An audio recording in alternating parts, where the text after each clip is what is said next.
PDM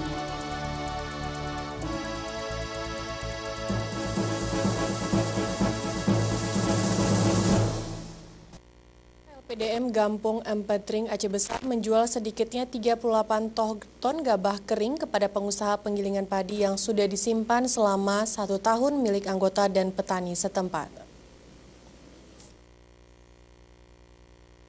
Gabah yang dijual ini merupakan stok yang sudah disimpan di gudang penyimpanan selama 1 tahun oleh Lembaga Distribusi Pangan Masyarakat Gampung Empetring, Kecamatan Darul Kamal, Kabupaten Aceh Besar. 38 ton padi yang dilepas kepada pengusaha penggilingan padi tersebut merupakan gabah persediaan lama yang dibeli dari anggota dan petani. Hal ini bertujuan untuk menstabilkan harga gabah pada saat panen sehingga harga tidak anjlok. Ketua Gapoktan Lampu Ame, Gampung Empetring, Arifin Radi menyebutkan pembelian gabah yang dilakukan pihaknya selama ini dengan harga Rp5.000 per kilo.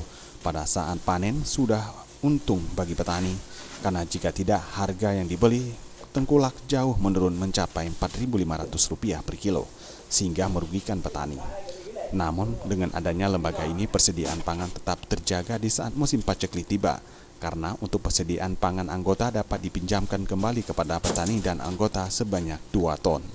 Kurang lebih ada 38 ton untuk LDPM, 2 ton untuk cadangan pangan.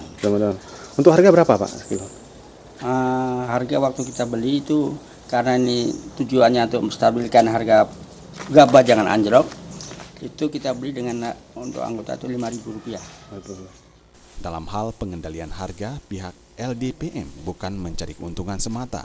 Hadirnya lembaga ini yang dikelola secara swadaya dan kelompok paling tidak dapat mensejahterakan anggota, juga persediaan gabah dalam jangka panjang, dan juga dapat membantu pemerintah soal pemerataan pangan yang berkelanjutan.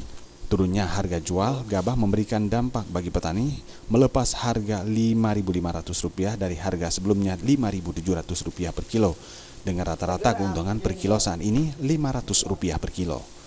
Tim Liputan Aceh TV.